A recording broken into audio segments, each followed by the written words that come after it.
सभी मेरे प्यारे व्यूअर्स का वेलकम है संडे स्पेशल रिवीजन क्लास में। इस क्लास को मैंने आपको बताया था संडे को किया करते हैं हम। पिछले वीक के दौरान जो भी आपने मेरे साथ सीखा उसको एग्जाम रिलेटेड फॉर्मेट के क्वेश्चंस के अंदर हम रिवाइज करेंगे, है ना। उसके क्लोज टेस्ट बना देंगे, उसकी वोकैबुलरी बना देंगे, उसकी एरर डिटेक्शन के क्वेश्चन बना देंगे। आपसे मैं गुजारिश करूँगा अपना हेडफोन यूज़ करें, डोर को बंद रखें, कंसंट्रेशन के साथ अगला आधा घंटा दें जितनी भी देर की क्लास होने वाली है, और इसको एक ना ऑफलाइन क्लास लेकर के चलें, है ना। मैं आपके साथ लाइव बैठा ही हूँ, है ना, साइड में। तो इसको ऑफलाइन क्लास की तरह आप लेकर के चलेंगे। हर सवाल को आपको खुद से अटेम्प्ट करना है। चलिए शुरू करते हैं फटाफट से। वीडियो को एक लाइक दे दें अभी से और एक शेयर डाल दें सोशल मीडिया पे। आइए पहले क्वेश्चन के साथ अपनी क्लास को देखते हैं। आपको इस सेंटेंस के अंदर देखना है कहाँ पे एरर पड़ी हुई है। चार आपके पास हैं सेंटेंस के, चार पोर्शंस हैं। अगर नो एरर है तो आप पांचवा पोर्शन मान लेना, है ना, नो एरर का। फटाफट से मुझे बताओ कहाँ एरर पड़ी हुई है, अपने फिर उस ग्रामर रूल को डिस्कस करते हैं। चलो, Maharashtra was the first to fix a tariff followed by Gujarat and Tamil Nadu as the CMs of these states are seeing the developing situation cautiously. कह रहा महाराष्ट्र पहला था, वो फर्स्ट था टैरिफ को फिक्स करने वाला, और फॉलो बाय था इसके बाद में आगे तमिलनाडु और गुजरात, क्योंकि जो सीएम थे वो सी कर रहे थे, देख रहे थे डेवलपिंग सिचुएशन को कॉशियसली, बहुत सावधानी के साथ। मैंने आपको बहुत ही कूल कॉन्सेप्ट बताया था ग्रामर का। कुछ ऐसी वर्ब्स होती हैं जो कभी भी कंटिन्यूस टेंस में यूज़ नहीं होती। अच्छा भाई, कौन सी वर्ब्स हैं ये सारी की सारी वर्ब्स हैं, है ना। फीलिंग की हैं, सेंसेस की हैं, थिंकिंग की हैं, और दूसरी भी हैं हमारे पास, सारी की सारी है। अब इन वर्ब्स को कैसे याद रखना है इसकी भी एक कूल ट्रिक बताई थी मैंने आपको। इन सब कामों के अंदर टाइम जो है ना, टाइम वो बिल्कुल भी वेस्ट नहीं होता। आप किसी चीज़ को मानते हो या नहीं मानते हो, आपको कुछ पता है या नहीं पता, या तो सवाल का जवाब पता है या सवाल का जवाब नहीं पता, है ना। ऐसा नहीं है सवाल का जवाब मुझे पता है दोपहर को 1 से शाम को 4 बजे के बीच, ऐसा नहीं होगा। या तो आप जानते हो या नहीं जानते हो, या आप किसी चीज़ को मीन करते हो, रियलाइज़ करते हो, एहसास करते हो या नहीं करते हो, है ना, अग्री करते हो नहीं करते हो। तो ये सारी की सारी वर्ब्स में टाइम कंज्यूम नहीं होने की वजह से इन वर्ब्स को हम क्या है, कभी भी वर्ब की आईएनजी फॉर्म बना करके यूज़ नहीं करते। अब इन्हीं वर्ब्स पे परसेप्शन की वर्ब्स भी आती हैं, सी, फील, सीम, स्मेल, टेस्ट, प्रीफर, विश, है ना। इन वर्ब्स को भी हमें कंटिन्यूस टेंस में यूज़ नहीं करना होता। अब क्या करें, इसका सीधा सा अपने पास फॉर्मूला इलाज है। जब ये वर्ब आपके पास कंटिन्यूस टेंस में आ जाए, इसको आप इंडेफिनिट टेंस में कर देंगे चेंज, है ना। फॉर एग्जाम्पल आप ध्यान से देखना, ही इज़ हेटिंग यू, वो तुम्हें हेट कर रहा है। अरे भाई, हेट कर रहा है, थोड़े ना टाइम वेस्ट हो रहा है इस काम में। फटाफट से हेट नाम की वर्ब, जो कि इन्हीं वर्ब्स में से एक है, मैं इसको बदल दूंगा इंडेफिनिट टेंस में, ही हेट्स यू। समझ गए ना, इज हेटिंग से बना दिया हेट्स। एक और सेंटेंस देख लो, this was not depending on me. अब देखो, डिपेंड भी यही वाली वर्ब है, not depending, was not depending, है ना, कंटिन्यूस टेंस। क्या करूं मैं, इसको बना देता हूं indefinite, this did not depend on me. अगर पास्ट है तो पास्ट इंडेफिनिट, प्रेजेंट है तो प्रेजेंट इंडेफिनिट। बस यहां भी यही गलती हुई है, अपने को क्या करना है, CMs of these states are seeing को बना देना है क्या, सी, है ना, इंडेफिनिट टेंस के अंदर सी। CMs of these states see the developing situation जो है कॉशियसली। बढ़ते हैं अगले क्वेश्चन की तरफ फटाफट से। चलो, 5 आपके पास चॉइसेस हैं, मैंने 5 पार्ट कर दिए सेंटेंस के, 5वां नो एरर है। आप मुझे बताएंगे इस सेंटेंस में कौन सा रूल अपने ग्रामर का फॉलो नहीं कर रहे हैं। चलो देखो, ये हमारा बहुत अच्छा रूल था फिक्स प्रेपोजिशन का। मैंने आपको बताया था कुछ प्रेपोजिशन ऐसी फिक्स्ड हैं एक किसी वर्ब या एडजेक्टिव के बाद कि वो ऐसी फिक्स्ड हैं कि सुनामी भी उनको नहीं ला सकती, आपको तो उनको रखना ही पड़ेगा। अब कभी कभी होता क्या है, सेंटेंस जो है ऐसी एक वर्ब से ख़त्म कर देते हैं अपने, उसके बाद में प्रेपोजिशन लगाने में अपने को डर लगता है, क्योंकि लास्ट में टू आ रहा हो सेंटेंस के, फोर आ रहा हो, ओ आउट आ रहा हो, तो अपने को सेंटेंस थोड़ा सा अजीब लगेगा। पर होता क्या है, फिक्स प्रेपोजिशन ऐसी प्रेपोजिशन है, चाहे सेंटेंस खत्म कर दो उससे, आप सेंटेंस को बड़े प्यार से खत्म कर सकते हो। एग्जाम्पल के लिए देखें फटाफट से, they do not like to listen to the songs. इसके पार्ट 4 में एरर है ना, पार्ट 4 में क्यों एरर है ये हम अभी देख रहे हैं। They do not like to listen to the songs, listen के बाद में हमेशा टू आएगा, ऐसा नहीं है they do not like to listen the songs, है ना। लिसन तो अपने बाद में फिक्स प्रेपोजिशन टू को हमेशा लेकर के बैठा है।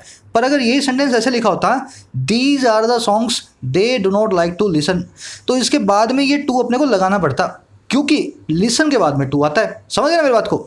तो इसके बाद में अगर टू फिक्स है तो फिक्स है, चाहे सेंटेंस के लास्ट में लिसन आ रहा हो, आपको टू से ही सेंटेंस को खत्म करना है। एंटाइटल का मतलब होता है किसी चीज़ के आप लायक हैं, किसी चीज़ का आप हक रखते हैं, है ना। तो कह रहा है India has correctly made clear, India साफ साफ क्लियर कर चुका है, ये स्टॉप नहीं करेगा कंस्ट्रक्शन एक्टिविटी को इसकी साइड पे LAC पे, जिसको ये पूरी तरह से एंटाइटल करता है, जो कि इसका पूरा करने का हक है। एंटाइटल के बाद में हमेशा फिक्स प्रपोजिशन लगता है टू, तो यहाँ भी मुझे टू को ऐड करना था इस फिक्स प्रपोजिशन को, समझ गए ना। अब मैं आपको 2-3 एग्जांपल्स और दे देता हूँ फिक्स प्रपोजिशन के, जो हम इसी तरीके से लास्ट में भी यूज करेंगे। For example, we need to adhere to the constitution, adhere plus में टू, किसी चीज़ को स्ट्रिक्टली फॉलो करना, हमें स्ट्रिक्टली कॉन्स्टिट्यूशन को फॉलो करना चाहिए। पर अगर मैं ऐसे सेंटेंस बना दूँ, the constitution needs to be adhered, है ना, यहाँ पे डी मान लेना, अडेयर्ड, है ना, the constitution needs to be adhered. अब इसके बाद में भी अपने को टू लगाना पड़ेगा, क्योंकि प्रीपोजिशन फिक्स है, यहाँ पे आएगी ही आएगी। एक और सेंटेंस दिखा देता हूँ लास्ट में, the company decided to get rid of, ये गेट रिड ऑफ का मतलब होता है किसी से छुटकारा पाना। कंपनी ने डिसाइड कर दिया कि छुटकारा पाएंगे हम लेजी इंप्लॉय से, हमारे जो यहाँ के आलसी इंप्लॉयज हैं। अब देखो इस सेंटेंस को मैंने ऐसे लिखा कि गेट रिड लास्ट में आ गया, lazy employees were the ones the company wanted to get rid. अब दिक्कत क्या है, ये जो लास्ट में आया ना, इसके बाद की प्रपोजिशन गेट रिड ऑफ ही होती है, तो भले ही लास्ट में आया हो, इस ऑफ को हम यहाँ पे नहीं भूलेंगे। अब देखो आपको अंदाजा होगा कि फिक्स प्रपोजिशंस की पावर का, ऐसे 150 से 200 फिक्स प्रपोजिशन अच्छे वाले, अच्छे लेवल के मैं आपको खबरी पे करवा चुका हूँ। कहाँ पे करवा चुका हूँ? खबरी पे, है ना। खबरी पे 5-5 मिनट की ऑडियोज़ हैं, उसके अंदर इनके नोट्स भी अवेलेबल हैं। अगर आप खबरी पे मुझे फॉलो नहीं करते हैं, इसी वीडियो की डिस्क्रिप्शन में एक लिंक रखा है खबरी का, आप उस पर क्लिक करेंगे ना, सीधे अपने चैनल पे आ जाएंगे, ऐप आपके मोबाइल में डाउनलोड हो जाएगी, तो आप इनको सुन सकते हैं। सारी फिक्स प्रपोजिशन मैं आपको इसी तरीके से एक एक फिक्स प्रपोजिशन जो है ना फॉर्मूला की तरह समझा चुका हूँ। बढ़े आगे, चलो फटाफट से क्वेश्चन को आप सॉल्व करेंगे। आप मुझे बताएंगे इसमें क्या एरर है, फिर मैं आपको बताता हूँ। चलो, ये बहुत ही कूल कॉन्सेप्ट है और देखते ही आपको समझ में आ जाना चाहिए। इसके पार्ट कौन से वाले में एरर है? पार्ट 4 में एरर है। कैसे? फटाफट देख लेना। अनटिल, अनलेस और लेस्ट अपने बाद में कभी भी नॉट वाला सेंटेंस नहीं लेंगे। क्यों नहीं लेंगे? क्योंकि इनके अंदर नॉट लगा हुआ है। इसका मतलब क्या होता है? अनटिल अनलेस का मतलब होता है जब तक ऐसा ना हो, और लेस्ट का मतलब होता है कहीं ऐसा ना हो। अगर आप हिंदी बना रहे हो ना इसकी, तो आपको वैसे पता लग जाएगा, इसमें ना तो है ना, वैसे ही आ गया, जब तक ऐसा ना हो या कहीं ऐसा ना हो। अगर इसमें ना आ गया है तो बाद में अफर्मेटिव सेंटेंस लगाना, ना कि जो है नेगेटिव सेंटेंस को। अब देखो यही मैं आपको एग्जाम्पल के जरिए बता देता हूँ। She kept on calling until I did not pick up the call. अब हिंदी में ऐसे ही बनेगा, उसने फ़ोन करना चालू रखा जब तक मैंने फ़ोन नहीं उठाया। जब तक मैंने नहीं उठाया ना भाई, उसने फ़ोन करना बंद ही नहीं किया। अब हुआ क्या इसमें? हिंदी के हिसाब से सही है, इंग्लिश के हिसाब से गलत है। अनटिल के बाद में मैंने नॉट लगा दिया है। मेरा छोटा सा फॉर्मूला ये कहता है, जैसे ही अनटिल के बाद नॉट वाला सेंटेंस मिले, उसको अफर्मेटिव सेंटेंस में चेंज कर दें। तो क्या करूँगा मैं? इसको बना दूंगा affirmative, until I picked up the call. I think logic समझ गए होंगे आप। नॉट में क्यों नहीं लगा रहा हूँ? अनटिल में नॉट ऑलरेडी इंक्लूडेड है। बस यही काम इसने यहाँ पे कर दिया था। In the area until and unless China does not draw down the military artillery bombers. तो क्या करना है? चाइना ड्रोज डाउन कर देना, इसको डज नॉट निकाल करके इसको एक अफर्मेटिव सेंटेंस बना देना है। बढ़े आगे, चलो फटाफट से। आप ये तो सबको आना चाहिए, है ना। अच्छा वाला कॉन्सेप्ट था इसके अंदर, सब बताएंगे इसके अंदर क्या एरर है, कौन से पार्ट में और कैसी वाली एरर है। चलो, आई थिंक 90% जो है ना अपने व्यूअर्स आज वाले को इस क्वेश्चन को कर पाएंगे, जो अपने साथ रेगुलर आइटोरियल्स को देख रहे हैं। बहुत ही कूल कॉन्सेप्ट है। अब देखते हैं फटाफट से। आपको मैंने कॉन्सेप्ट बताया था, गुड और बैड जो है ना एडजेक्टिव होते हैं दो। गुड मतलब अच्छा, बैड मतलब बुरा। पर जब इनको आप एज एन एडवर्ब यूज़ करते हो किसी दूसरी वर्ब को मॉडिफाई करने के लिए, किसी दूसरी एडवर्ब को मॉडिफाई करने के लिए, या किसी दूसरे एडजेक्टिव को मॉडिफाई करने के लिए, जब ये तीनों काम करवाते हो आप इनसे एडवर्ब वाले, तब ये गुड और बैड बदल जाते हैं वेल और इल में। अगर आप इनको फिर भी गुड और बैड लिख रहे हो ना, तो इनके मतलब बदल जाते हैं। गुड का एज एन एडवर्ब मतलब होता है कंप्लीटली, बैड का एज एन एडवर्ब मतलब होता है बहुत ज़्यादा। तो इनका अच्छा बुरा वाला मतलब एडवर्ब के फॉर्म में बदल जाता है। तो जैसे ही आपको लगे इनको एडवर्ब की तरह यूज़ करना ना अच्छे बुरे को, तो आप वेल और इल को यूज़ करेंगे। बस इसी सेंटेंस में आपको यही काम करना था। क्या बोल रहा है? बैड एडवाइज्ड पोस्चरिंग, बुरे तरीके से एडवाइस की हुई पोस्चरिंग। पोस्चरिंग होते हैं दांव पेच, है ना। आप किस तरह से किसी चीज़ पे कोई स्टैंड लेते हो, वो आपका पोस्चर होता है। एडवाइस होता है गलत सलाह, है ना। बैड मतलब खराब। तो इसका कहने का मतलब क्या था कि खराब सलाह वाली जो पोस्टिंग थी ना, और कहाँ पे? टॉप पॉलिटिकल लेवल्स पे इंडियन लीडरशिप के थ्रेड्स के साथ लास्ट ईयर, और जो थी रिक्लेम करने की एक्साई चीन को, कह रहा है इस पोस्टिंग ने हेल्प नहीं किया इधर, इसने भी हमारी बिल्कुल भी हेल्प नहीं की। मतलब गलत तरीके से हमने ये बात बोला एक्साई चीन को हम वापस लेंगे, और चीन आज गुस्सा मान गया, बुरा मान गया, और हम पे हमला कर दिया उसने। तो यहाँ पे एडवाइस जो है ना, एडवाइस्ड, ये एक्चुअल में एक V3 है जो कि काम कर रही है एक एडजेक्टिव का। और जो बैड है ना, बैड, इस V3 को कर रहा है यहाँ पे जो है मॉडिफाई। अगर बैड एक एडजेक्टिव को मॉडिफाई कर रहा है तो बैड को हम एज एन एडवर्ब यूज़ कर रहे हैं। और मैंने जैसे बताया आपको, जब भी गुड और बैड को एज एन एडवर्ब यूज़ करते हैं आप इनको वेल और इल में बदल देते हैं। तो गलती क्या होगी अपने पास, इस बैड एडवाइस्ड को अपने को बदलना है इल एडवाइस्ड पोस्चरिंग के अंदर। समझ गए ना, क्योंकि एक एडवर्ब का काम करा रहे हैं हम इससे, और एडवर्ब का काम बैड नहीं करता है, इसका मतलब कुछ और होता है। हमें खराब की बात करनी है तो खराब के लिए हम इल नाम के एडवर्ब को यूज़ करेंगे। बस आपको यही काम यहाँ पे करना है। अब इसको आप यहाँ पे और दूसरे सेंटेंसेस के अंदर भी अप्लाई कर सकते हो। The bad mannered girl was punished, बुरे मैनर वाली लड़की को पनिश किया गया।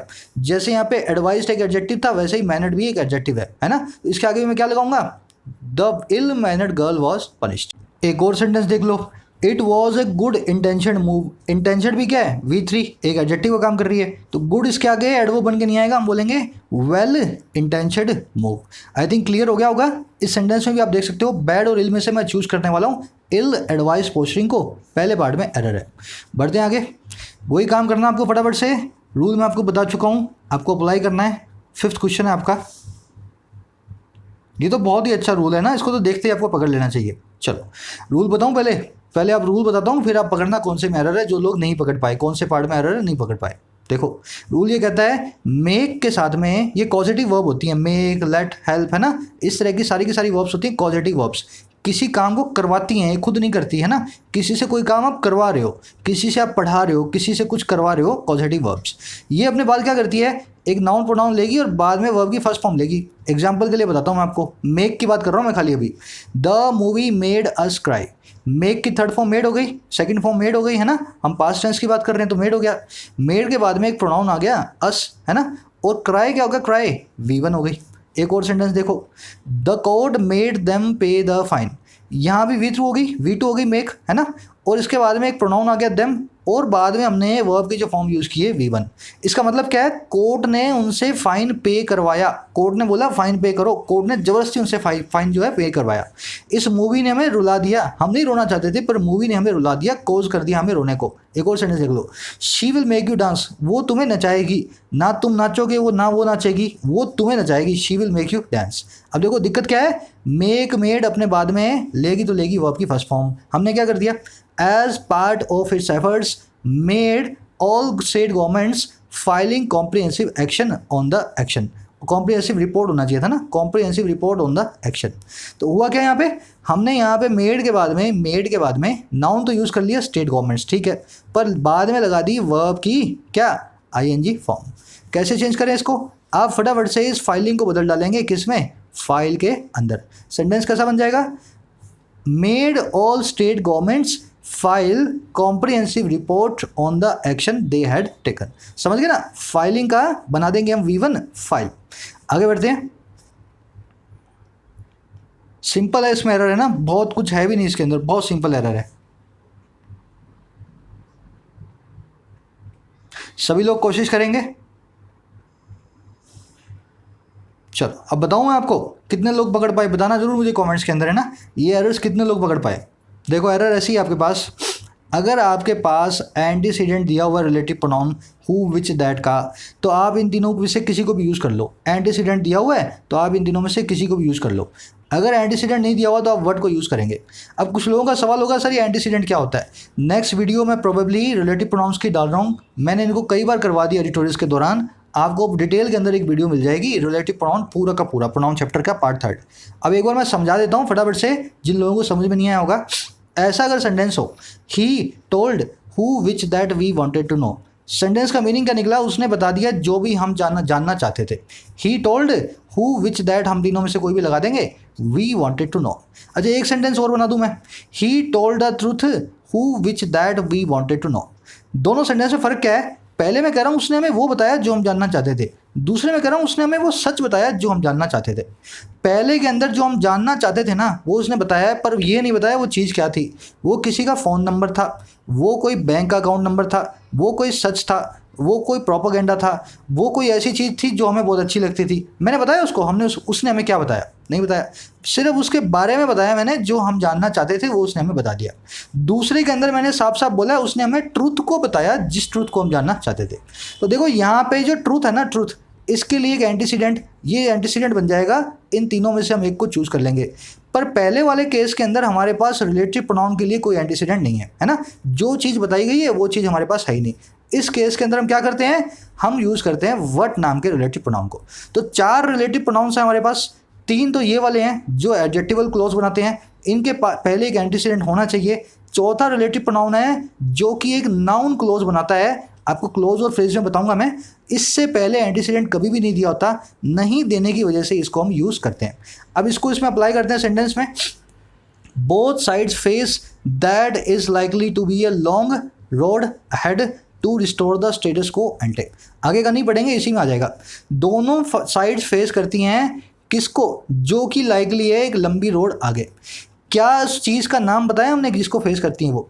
कोई डिफ़िकल्टी है, कोई सच है, कोई ट्रूथ है, कोई भी ऐसी चीज़ है, कोई भी LAC पे कोई भी प्रॉब्लम है ना, जो भी चीज़ वो फेस करते हैं ना, वो हमने नहीं बताई। हमने ये बता दिया वो ऐसी चीज़ है जो कि लॉन्ग रोड अहेड होने वाली है। एंटीसीडेंट नहीं है, क्या करूँगा, दैट को यूज़ नहीं करूँगा, मैं यहाँ पे यूज़ करूँगा विदाउट एंटीसीडेंट के व्हाट को।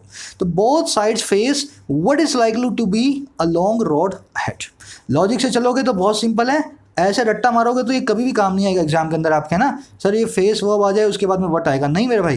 फेस के बाद में अगर कोई ऑब्जेक्ट नहीं आ रहा है, एंटीसीडेंट नहीं आ रहा है, उस केस में अपने को व्हाट लगाना है। अगर कोई ऑब्जेक्ट एंटीसीडेंट आ रहा है तो अपने को इन तीनों में से एक को चूज करना होता है।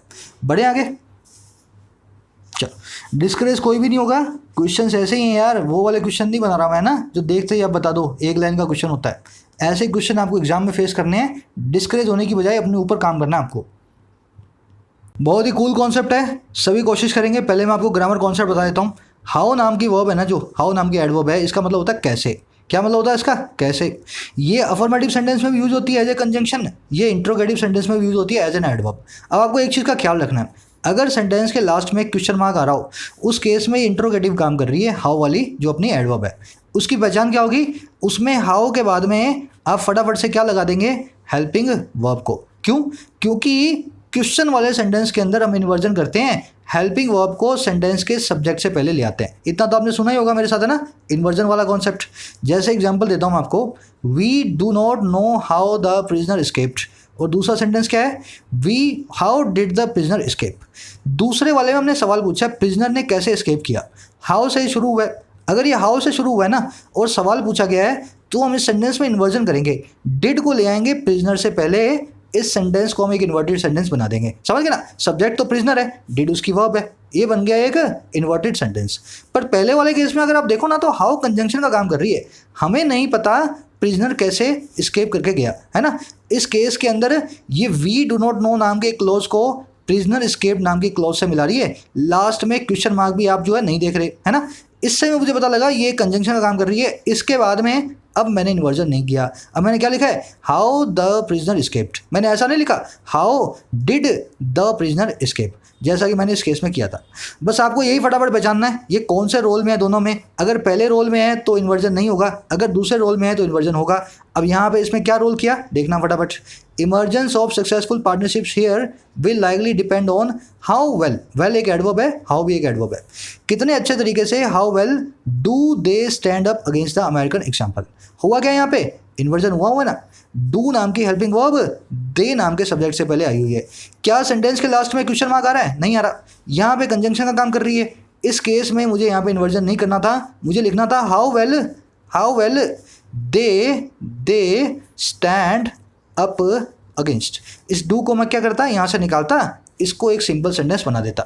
समझ गए ना। तो पार्ट 3 में एरर है, बिना बाद का इन्वर्जन किया हुआ है हाउ नाम की एडवर्ब के बाद। चलो अभी इसके बाद एक दो हम करेंगे क्लोज सेस के क्वेश्चन, फिर वोकैबुलरी देखेंगे पूरे वीक की फटाफट से। अब इसमें इसका कॉन्सेप्ट सबको पता होना चाहिए, बहुत खींच के बताया था मैंने आपको है ना, नो वन और नन वाला कॉन्सेप्ट अगर आपको याद हो तो।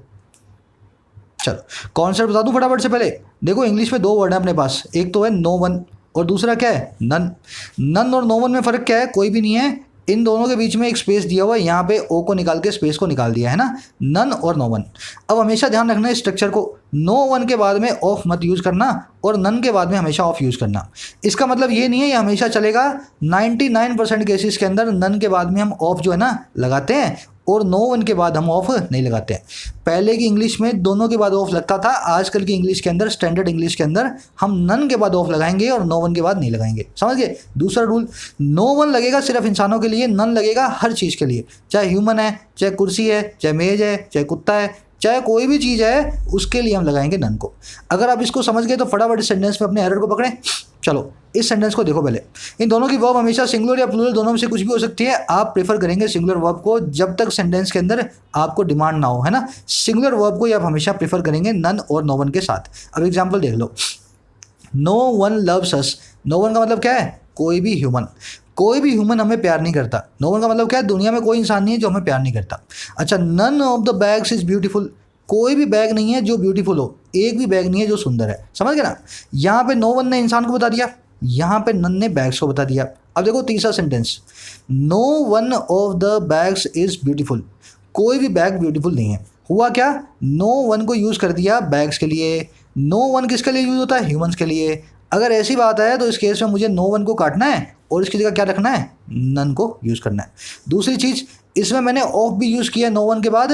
मैंने आपको बताया नो वन के बाद ऑफ को आप हमेशा अवॉइड करें। पुरानी इंग्लिश में होता था, आजकल यूज नहीं होता है। तो दो आपके इसके अंदर है, दो चीज़ें आपको, दो एग्जांपल मिले, दो हिंट मिली। नो वन नहीं आएगा बल्कि इसकी जगह आएगा नन को। बस यहाँ पे वही करना था। No one of the states would object to Sivaganga. हुआ क्या? यहाँ पे स्टेट्स की बात हो रही है भाई। स्टेट्स इंसान तो है नहीं और बाद में आपने ऑफ भी लगा दिया नो वन के। क्या करना है? इस नो वन को फटाफट बदल देना आपको नन के अंदर। समझ गए ना? तो कैसे बनेगा sentence? None of the states would object to Siva Ganga. तो पार्ट वन के अंदर अपने पास एरर थी इसके अंदर। चलो आगे बढ़ते हैं फटाफट से। अच्छा, इसमें मैंने पार्ट नहीं डाले क्या? कोई बात नहीं है ना, कभी कभी रह जाते हैं इसमें 1 2 3 4 मैंने पार्ट डाले नहीं। चलो क्लोज ऐसा क्वेश्चन है, डबल फिलर्स हैं। आपको मेरे को ऐसा ऑप्शन इनमें से बताना है जो पहले और दूसरे को दोनों को सेट कर जाए, है ना। आप फटाफट चूज करके मुझे बताएं, फिर मैं आपको बताता हूँ कॉन्सेप्ट को। ये वाला सिंपल है, सबको आना चाहिए ये वाला। चलो करें। ग्रामर रूल बताऊँ आपको पहले। देखो ग्रामर रूल ये कहता है, वन नाम का एक जो ना प्रोनाउन है, इंडेफिनिट प्रोनाउन। इसका मतलब होता है कोई भी, है ना, किसी भी इंसान के लिए हम वन लगा सकते हैं। वन लगा के हम बताते हैं, आप ऐसा बोलते हो ना, सबको अपनी रिस्पॉन्सिबिलिटी को समझना चाहिए, हर एक इंसान को अपनी रिस्पॉन्सिबिलिटी को समझना चाहिए, तो हम हर एक इंसान के लिए वन को यूज़ करेंगे। इसका ये काम होता है। अब इसमें दिक्कत क्या है? इसकी पजेसिव फॉर्म क्या है ना, हिज हर इट्स नहीं होती। आप इंसान के लिए सोचो तो हिज लगा दूँ, आदमी के लिए हर लगा दूँ, किसी लेडी के लिए। वन के लिए जो इसकी पजेसिव फॉर्म है ना, वो होती है वंस, है ना। जैसे एग्जाम्पल के लिए बताऊँ, one has one's own desires. हर आदमी के खुद की अपनी इच्छाएं हैं। One has one's own desire. यहाँ पे वंस की जगह मैंने हिज नहीं लगाया, हर नहीं लगाया, इट्स नहीं लगाया, क्योंकि वन जो है अपना एक पजेसिव अलग से लेकर के रखता है। अब देखो ये तो बहुत लोग जानते हैं वन का वंस बनता है, कुछ लोग ये दूसरी वाली चीज़ नहीं जानते जो मैं आपको आगे बताने जा रहा हूँ। क्या? अगर सेंटेंस ऐसा हो, one of the dog has not eaten food. अब देखो यहाँ पे मुझे पजेसिव यूज़ करना है। आप इस फॉर्मूला से चलोगे तो आप क्या बोलोगे? वंस फूड, है ना, क्योंकि वन का पजेसिव क्या होता है? वंस होता है। तो आप क्या बोलोगे? One of the dog has not eaten one's food, है ना। पर दिक्कत क्या होगी? यहाँ पे ये वाला वन जो है ना, ये इंडेफिनिट प्रोनाउन नहीं है, ये कुत्तों में से एक कुत्तों की बात कर रहा है। यहाँ पे इंसानों की तो बात हो ही नहीं रही, यहाँ पे किसी इंसान या किसी आदमी या किसी औरत की बात नहीं हो रही। हमने डिफाइन कर दिया ये वन जो है एक डॉग्स में से एक है। डॉग्स का जो पजेसिव बनता है वो बनता है इट्स। समझ गए ना? तो one of the dog has not eaten its food. बावजूद वन आने के इस ऑफ द डॉग के कारण मुझे पता लगा यहाँ पे वंस नहीं इट्स आएगा। तो दोनों को आपको एक साथ दिमाग में लेकर के चलना है। वन के बाद में कहीं दूसरा सिलेक्शन के लिए आपके पास कोई चीज़ तो नहीं आ रही, बस इसको अपने इसमें लगा देते हैं। One should always pay debt. अब देखो यहाँ पे किसका डेट आएगा? वंस डेट, है ना। हर आदमी को अपना डेट जो है, अपना कर्जा जो है चुकाना चाहिए। तो पहले ऑप्शन में मेरे पास आएगा वंस और वंस और वंस। बी, सी और डी में तीनों में वंस आ रहा है। अब देखो दूसरे पे डिपेंड करेगा क्या करना है अपने को। हाउएवर, हालांकि one of our finest businessman has shown a very bad example of not paying debt. अब देखो यहाँ पे हमें लगाना है इस वन के हिसाब से एक पजेसिव को। आप क्या सोचोगे? वन के हिसाब से वंस लगा दूं, पर ये कुत्ते वाला याद रखना है ना, वन ऑफ फाइनेस्ट बिजनेसमैन है यहाँ पे। अब बिजनेसमैन के लिए यहाँ पे पजेसिव आएगा जो कि क्या होगा? हिज, है ना। हर इसलिए नहीं होगा, हर के लिए हम लगाते हैं जब यहाँ पे बिजनेस वीमेन लिखा होता। बिजनेसमैन का मतलब है हम बात कर रहे हैं किसी आदमी की जो बिजनेस करता है। तो पहले केस में वन सही है, दूसरे केस में वंस नहीं आएगा बल्कि यहाँ पे हिज आएगा, क्योंकि वन के बाद में ऑफ लगा के हमने बता दिया है हम आदमियों की, मेल्स की बात कर रहे हैं। बढ़े आगे, समझ गए होंगे कॉन्सेप्ट को। चलो मेरे ख्याल से लास्ट क्वेश्चन है, इसके बाद वोकैबुलरी शुरू करेंगे फटाफट से। चारों क्वेश्चन के अंदर आप मुझे देख करके बताएं, चारों के चारों ऑल्टरनेटिव्स में से इस क्लोज टेस्ट में कौन सा फिट करेंगे डबल फिलर में। चलो देखो, ये तो बहुत सिंपल होना चाहिए ना, 2 बार आ चुका है पिछले वीक के दौरान। 2 वर्ब्स हैं अपने पास, एक है अप्रेज, एक है अप्राइज। अप्राइज की स्पेलिंग होती है RISE और अप्रेज की स्पेलिंग में होता है RAISE, है ना। राइज और रेज वाला ही अप्राइज और अप्रेज है, ये समझ गए। अप्राइज के बाद में हमेशा ऑफ आएगा, अप्रेज के बाद में ऑफ नहीं आएगा। अप्राइज का मतलब होगा किसी को मुंह जुबानी कुछ बताना, अप्रेज का मतलब होगा किसी का जायजा लेना। अब देखो यही चीज़ अपने इसमें लगाने हैं। PM साहब ने अप्राइज या अप्रेज किया नेशन को डेवलपमेंट के बारे में, कहाँ पे, LAC पे सो फार अभी तक की, जबकि जो लीडर ऑफ अपोजिशन था अपोजिशन पार्टी का, उसने अप्राइज या अप्रेज किया कैपेबिलिटी को इंडियन आर्म फोर्सेस की। अब देखो इसको एक झटके में समझना है ना, तो हमने द PM के बाद में यहाँ जो रखा है इसके बाद में एक ऑफ आ रहा है। देखो PM ने कुछ किया पूरे नेशन को, और किस बारे में, डेवलपमेंट्स के बारे में। तो PM ने जायजा नहीं लिया, PM साहब ने पूरे देश को मुंह जुबानी बताया, है ना, अप्राइज किया।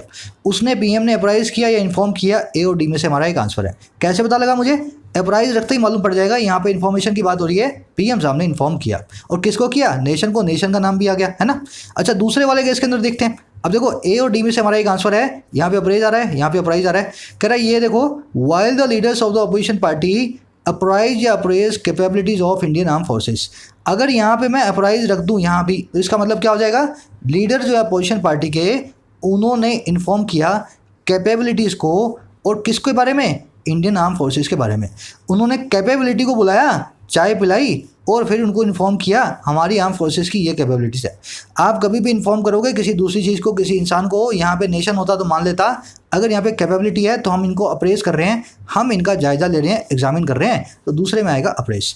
इस हिसाब से देखा तो क्या बना, D मेरा आंसर है, पहले में अप्राइज, दूसरे में अप्रेज। समझ गए ना। तो अप्राइज के बाद में ऑफ लगा के आप बताएंगे किसको अप्राइज किया भाई, किसको आपने कौन सी इंफॉर्मेशन दी है, apprise the nation of the developments, है ना। चलो आप इस सेंटेंस को पढ़ के मुझे बताना, इस सेंटेंस में अमेरिका के ट्रम्प साहब जो हैं इनके लिए हम कौन सा वर्ड यूज़ कर सकते हैं उनकी पॉलिसीज़ के लिए, है ना।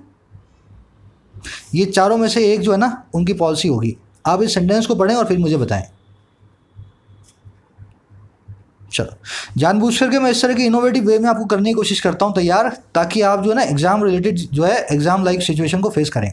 पहले सेंटेंस पढ़ लेता हूँ मैं। Donald Trump unilaterally pulled the US out of the nuclear deal with Iran. Donald Trump साहब ने अकेले अपने आप अमेरिका को न्यूक्लियर डील से बाहर खींच लिया, ईरान के साथ थी, और क्या कर दिया, पुट कर दिया सैंक्शंस को न्यूक्लियर आर्म स्टेट पे, सैंक्शन लगा दिए, इसके ऊपर प्रतिबंध लगा दिए, और क्या कर दिया, कह रहा और भी आगे सैंक्शंस को लिफ्ट नहीं किया गया, but not lifted by America, यहाँ तक कि बार बार रिक्वेस्ट मिलने पे ईरान के द्वारा दिया गया, देखते हुए आउटब्रेक को, पेंडेमिक के, इस बीमारी के। ईरान ने बोला कोरोना आ रहा है, इन सैंक्शंस को हटा दो, हमारी इकॉनमी बहुत खतरे में है। उसके बावजूद अमेरिका ने बोला हम तुम्हारी बात नहीं मानेंगे। अब यहाँ पे देखना है जो ट्रम्प का पूरा रिस्पॉन्स है ना ये काम करने का, उसके लिए हमारे पास एक वन वर्ड है, उसका नाम क्या है, ब्रिंकमैनशिप। इसका मतलब क्या होता है, किसी चीज़ को कगार पे ले आना, ऐसी खतरनाक चीज़ की, जैसे इसने इस पर जो है न्यूक्लियर डील से बाहर निकल गया, फिर इसके सैंक्शन लगा दिए, फिर इसने सैंक्शन को देने से मना कर दिया, हटाने से। ये वॉर करना चाहता है पूरी तरह से ईरान के साथ, हर चीज़ को आगे से आगे बढ़ा रहा है, चीज़ों को ख़राब से ख़राब बना रहा है। ब्रिंकमैनशिप यही होती है जब कोई चीज़ जिसको आप संभाल सको, बावजूद आप उसको ना संभालो, बोले ऐसी तैसी, मैं तो इसको चाहे जो हो जाए मैं तो नहीं मानूंगा, है ना। आप इसको हाई हैंडेड भी बोल सकते थे, इसका मतलब, चलो बाकी वर्ड देख लेते हैं। हाई हैंडेड मतलब होता है बहुत ही प्राउड, आप बहुत ही ज़्यादा घमंड वाले हो। अपबीट होता है आप में बहुत उत्साह हो, बहुत जोश हो। एनार्किस्ट होता है आप अराजकता फैलाने वाले हो। तो इन तीनों चारों केसेस के अंदर किसी को लग सकता है सर हाई हैंडेड भी तो हो सकता है ना, बहुत ही प्राउड वाला काम यूएस ने कर दिया। लेकिन प्राउड नहीं दिख रहा उसका, यहाँ भी हमें उसका दिख रहा है अड़ियलपना। हमें यहाँ पे दिख रहा है कि वो ईरान को किनारे तक ले जाने को तैयार है, इस न्यूक्लियर आर्म स्टेट को, चाहे न्यूक्लियर वॉर ही हो जाए, पर ईरान की बात मैं नहीं मानूंगा। समझ गए ना। एनार्की तो आप समझते हो, जहाँ पे आप जो है भीड़ तंत्र चला दो, एकदम किसी की कोई कानून ना चले, एनार्की होती है। तो हमारा आंसर बनेगा यहाँ पे ब्रिंकमैनशिप, चीज़ों को खराब किनारे पे ले आना। चलो आगे बढ़े। हाई हैंडेड का मतलब देख लेना, बहुत ही प्राउड हो, बहुत डोमिनेटिंग हो, बहुत ज़्यादा आप जो है घमंड से भरे हुए हो। आपको ट्रिबुलेशन वर्ड है ना, इससे इसके सिनोनिम बताने हैं मुझे, है ना। Which of the following word best describes the word tribulation. ये एस मैंने इसलिए लगाया है, एक से ज़्यादा वर्ड भी हो सकते हैं, तो मोर देन वन वर्ड भी हो सकता है। इन चारों में से आपको अगर एक से ज़्यादा है तो दोनों को बताना है मुझे। चलो, हमने एक एडिटोरियल किया था टास्मैक, टास्मैक तमिलनाडु के अंदर थी, टास्मैक लिकर वाला था, टास्मैक ट्रिबुलेशन, है ना। वहाँ पे इस वर्ड को मैंने पहली बार आपको बताया था। इसका मतलब था टास्मैक से रिलेटेड परेशानियाँ। ट्रिबुलेशन का मतलब क्या होता है? परेशानियाँ। इन चारों में से जो परेशानियों के सिनोनिम होंगे वो ट्रिबुलेशन के सिनोनिम होंगे। अब फटाफट देख लेते हैं। कंटेंटमेंट होता है आप एकदम कंटेंट हो, एकदम संतुष्ट हो। कंटेंटमेंट होता है आप एकदम, जो मेडिटेट करके आदमी खड़ा होता है ना, वो कंटेंट होता है, अपने आप से सेटिस्फाइड। अगर ट्रिबुलेशन से देखूं तो इसका एक्चुअल में देखा जाए तो एंटोनिम है। इसमें परेशान होता है आदमी, कंटेंट के अंदर आदमी बिल्कुल सेटिस्फाइड होता है। एडवर्सिटी मतलब आपकी डिफिकल्टीज, परेशानियाँ। वैक्सेशन मतलब देखो इसका रियल लिटरल मतलब है खुजली, है ना। वैक्सेशन मतलब कहीं पे आपको इचिंग हो रही है। सीरेनिटी होती है एकदम आप जो शांत आदमी होते हो, सीरीन आदमी होते हो, सीरेनिटी। अगर ध्यान से देखूँ तो ट्रिबुलेशन के कंटेंटमेंट और जो सीरेनिटी है ना, दोनों एंटोनिम है। एडवर्सिटी और वैक्सेशन दोनों इसके सिनोनिम है। एडवर्सिटी होगी परेशानी, वैक्सेशन होगी आपकी इचिंग, कंटेंटमेंट होगी आप सेटिस्फाइड हो, सीरीन का मतलब है एकदम सोफी हो, एकदम शांति से बैठे हो, कोई आपको परेशानी नहीं है। समझ गए ना। द बेस्ट डिस्क्राइब करते हैं C and D, C and D both. आगे बढ़े, चलो इसको मैं आपको यूज भी करके दिखाता हूँ। The film is about tribulation of a young actress. Film है ट्रिबुलेशन के बारे में, परेशानियों के बारे में यंग एक्ट्रेस की। हर सेंटेंस के अंदर, हर वर्ड को जब आप नया सीखो ना, एक सेंटेंस जरूर बनाया करो ताकि वो सेंटेंस वर्ड का कॉन्टेक्स्ट आपके दिमाग में बन सके। तो डिफिकल्टीज की जगह मैंने ट्रिबुलेशन यहाँ पे लिख दिया है। अगला सेंटेंस देखेंगे आप, अगला वर्ड आप मुझे बताएंगे रूब्रिक का एंटोनिम क्या होगा इन चारों में से, है ना। रूब्रिक वर्ड का क्या एंटोनिम होगा। चलो इस सेंटेंस को मैं पहले सेंटेंस को देख लें, फिर आपको रूब्रिक वर्ड का मतलब बताता हूँ। रीड और फॉलो द रूब्रिक केयरफुली। ये जो फॉलो करें आप, रीड करें इस रूब्रिक को बड़े ध्यान से। अब रूब्रिक का मतलब क्या है? कोई रूल हो, कोई फॉर्मूला हो, कोई जो आपकी परंपरा हो, घर की कस्टम हो, उसको हम क्या कहते हैं? रूब्रिक, है ना। जिस पे आप हमेशा चलते हैं, कभी भी आप उससे नहीं हटते हैं, उसको कहते हैं रूब्रिक। अगर फॉर्मूला बोलूँ तो सिनोनिम, कस्टम बोलूँ तो रिवाज सिनोनिम, प्रैक्टिस बोलूँ तो भी आपका सिनोनिम। डाइवर्जेंस होता है किसी चीज़ से भटक जाना। रूब्रिक का बिल्कुल उल्टा है। रूब्रिक के अंदर जो ढर्रे पे आप चल रहे हो उस ढर्रे पे चलोगे फॉर्मूला के हिसाब से। डाइवर्जेंस का मतलब है आज ऐसा नहीं होगा, आज घर में मान लो सुबह 9 बजे नाश्ता पकता है, आज घर में तो दोपहर में 1 बजे नाश्ता पकेगा। समझ गए ना। रूब्रिक को आप ब्रेक करते हो, वही होता है डाइवर्जेंस। डाइवर्जेंस हो गया हमारा यहाँ पे क्या? एंटोनिम। अगले वर्ड की तरफ बढ़ेंगे। प्रोपेंसिटी को आप देखें फटाफट से, चारों में से कौन सा इसको बेस्ट डिस्क्राइब करता है? चारों में से कौन सा वर्ड? अच्छे तरह के वर्ड्स हैं, डिस्करेज मत होना, आपको यहीं से सीखना है ना। ये चारों वर्ड्स आपके एग्जाम में भी हो सकते थे। चलो, प्रोपेंसिटी का मतलब होता है किसी चीज़ की तरफ आपका इंक्लिनेशन। क्या इसके सिनोनिम है? इंक्लिनेशन। किसी चीज़ की तरफ आपका बायसनेस, किसी चीज़ की तरफ आपका झुकाव, आपकी कोई हैबिट, है ना, आपकी प्रोक्लेविटी होती है।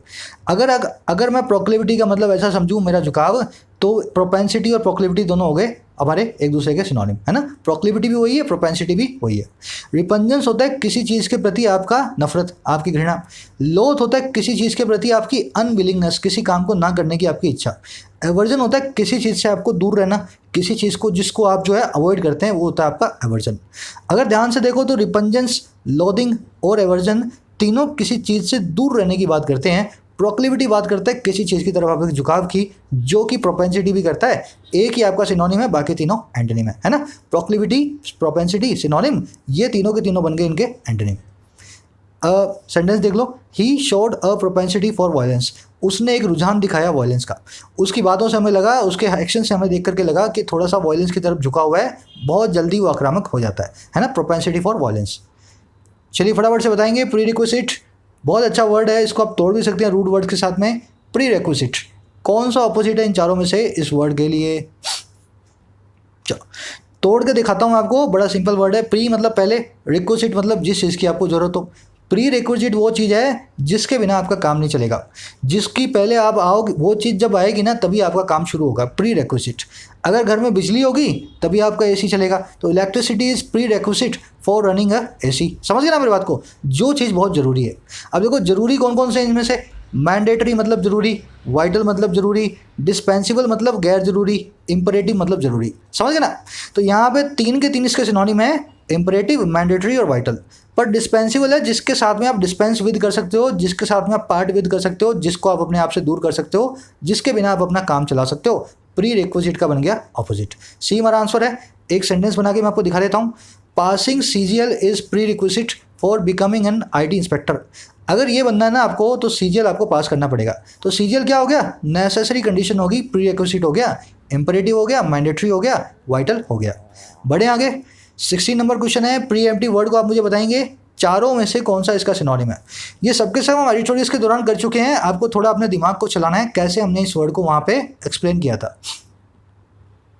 चलो एंटोनिम ढूंढना आपको। प्रीएम्प्टिव का मतलब होता है प्रिकॉशनरी, जिसमें आप डिफेंसिव हो जाओ, जिसमें आप पहले से ही प्रोटेक्टिव हो जाओ। प्रीएम्प्टिव, इसको यूज करके दिखाता हूं मैं।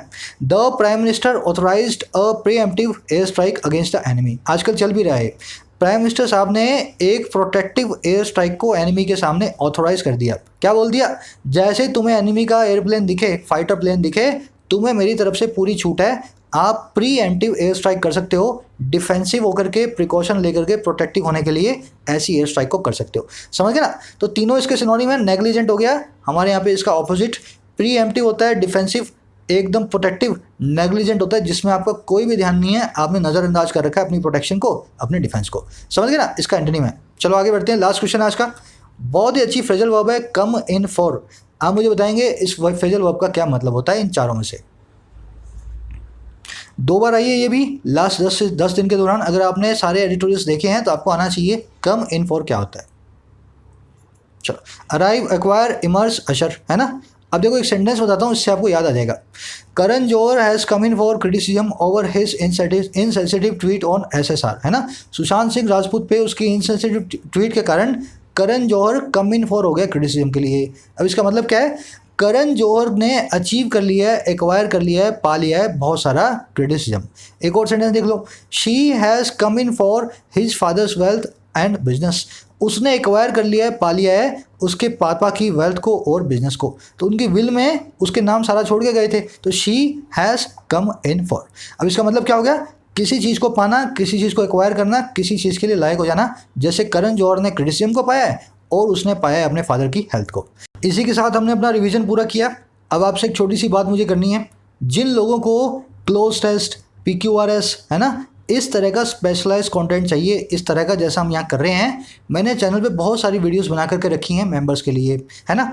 आगे भी बनाता हूँ, मंथ में 4 वीडियोस कम से कम पब्लिश करने की मैं कोशिश करता हूँ। इस कंटेंट को मैं यूट्यूब पे इसलिए नहीं रख सकता सबके लिए, क्योंकि ये कंटेंट बहुत इन डेप्थ है, बहुत डिटेल्ड है। ऐसा कंटेंट आपको यूट्यूब पे मिलेगा तो ज़्यादातर लोग बोर हो जाते हैं ना। ये कंटेंट तो बहुत इजी कंटेंट है, इसका एक लेवल दर्जा ऊपर जाओगे अगर आप बैंकिंग की प्रिपरेशन करोगे तो वो कंटेंट को आप यूट्यूब पे देखोगे तो आपको बहुत बोरिंग लगेगा देखने के अंदर। 1-1 घंटे की वीडियो हो जाती है, 1.5 घंटे की, जिसमें हम अंदर घुस करके बैंकिंग और SSC के क्वेश्चंस को सॉल्व करने की अप्रोच देखते हैं। तो ऐसी 25 ऐसी वीडियोज़ ऑलरेडी पड़ी हैं चैनल पर, और भी वीडियोज़ हर मंथ आती हैं। आप मुझे ज्वाइन कर सकते हैं चैनल के ऊपर मेंबरशिप में जा करके। 3 मेंबरशिप्स हैं, मैं आपको बता दूं, लवर्स, VIPs और एक्सक्लूसिव्स। लवर्स में आपको महीने में 2 से 4 वीडियो मिलेंगी, VIPs के अंदर सारी की सारी वीडियो मिलेंगी, एक्सक्लूसिव में आपको मेरा पर्सनल कॉन्टैक्ट मिलता है व्हाट्सएप का, आपके डाउट्स और क्वेरीज को सॉल्व करने के लिए। इसको आप जो है पेड कोर्स मत मानना, सारा कंटेंट इस तरह का है जो कि यूट्यूब पे मैं डालूंगा तो शायद देखने वाले भी नहीं मिलेंगे, क्योंकि बहुत डिटेल्ड है। हर आदमी को यूट्यूब पे मैगी चाहिए, डिटेल्ड कंटेंट को नहीं देख सकते। तो मैं छुट्टी लेता हूँ अपने ऑफिस से, आप कंपेंसेट कर दो इन मेंबरशिप के जरिए, इस कंटेंट को मैं आपके लिए पब्लिश करता हूँ। किसी का सवाल है सर पुरानी वीडियोज़, अगर आप लवर हो, मान लो 25 वीडियोज़ पढ़ी हैं, 25 में से 15 मैंने लवर्स के लिए ओपन रखी हैं, तो पुरानी 15 आपको मिलेंगी अगर आप आज भी ज्वाइन करते हैं, है ना। अगर आप VIP हो तो सारी की सारी पुरानी वीडियो, एक्सक्लूसिव हो तब तो वीडियो मिलनी है, साथ में आपको पर्सनल गाइडेंस चाहिए हो, आपको अपनी समरी चेक करवानी हो हर रोज़, है ना, आपके पर्सनल जो क्वेश्चंस हो, personal related to your English preparation, है ना, उनको भी आप मेरे साथ शेयर कर सकते हैं डाउट सॉल्विंग के लिए। ज्वाइन कैसे करना है, आप चैनल पर जाएंगे, फिर बता रहा हूँ मैं, ये कोई मैंडेटरी नहीं है आपके लिए, मैं इसमें बहुत कम वीडियोज़ पब्लिश कर पाता हूँ, पर कॉन्टेंट बहुत सॉलिड है। अगर आपने ग्रामर वीडियोस मेरे साथ देखी हैं तभी आप ज्वाइन करें, फालतू में अपने पैसे वेस्ट ना करें, है ना। ज्वाइन करने के लिए आप क्या करेंगे, चैनल पे जाएंगे, YD और इंग्लिश ट्यूटर पे, है ना, ये चैनल का होम पेज है, अभी खुल जाएगा, है ना। इसमें जा करके आप इस ज्वाइन बटन पे क्लिक करके मुझे ज्वाइन कर सकते हैं। तो लवर्स भी आ गया 29 पर मंथ, एक्सक्लूसिव भी आ गया, VIP भी आ गया 59 पर मंथ, और एक्सक्लूसिव आ गया 159 पर मंथ। कुछ लोगों की प्रॉब्लम है, उनके कार्ड्स एक्सेप्ट नहीं हो रहे। इंटरनेशनल ट्रांजैक्शन अगर आपके कार्ड पे इनेबल नहीं है आपके बैंक की तरफ से, तो ये कार्ड के बिना आप जो है ना, बिना कार्ड के ज्वाइन नहीं कर पाएंगे, उस कार्ड से आप ज्वाइन नहीं कर पाएंगे। उसके लिए आपको फ़ोन पे, गूगल पे या पेटीएम से ज्वाइन करना पड़ेगा। इसी वीडियो के कमेंट में एक लिंक डाल रहा हूँ, सुन लेना, इसी वीडियो के कमेंट में एक लिंक डाल रहा हूँ जिसके अंदर एक वीडियो पड़ी है किसी दूसरे यूट्यूबर की, उसमें कैसे ज्वाइन किया जाता है जो पेटीएम यूपीआई के जरिए है ना, भीम के जरिए, उस वीडियो से आप देख करके चेकआउट कर सकते हैं। तो इसी वीडियो के कमेंट सेक्शन में उस वीडियो को देख लेना, जिन लोगों के कार्ड एक्सेप्ट नहीं हो रहे, कैसे आपको यूपीआई के जरिए चैनल को ज्वाइन करना है। इजाज़त दें मुझे अगली वीडियो तक के लिए, कल मुलाकात लूँगा द हिंदू न्यूज़पेपर में। फटाफट से इस वीडियो को जरूर से शेयर करें अपने सोशल मीडिया पे, कंटेंट सॉलिड है, जितने लोगों तक पहुंचा सकते हैं चैनल को हेल्प करें मुझे ग्रो करवाने में। Signing out.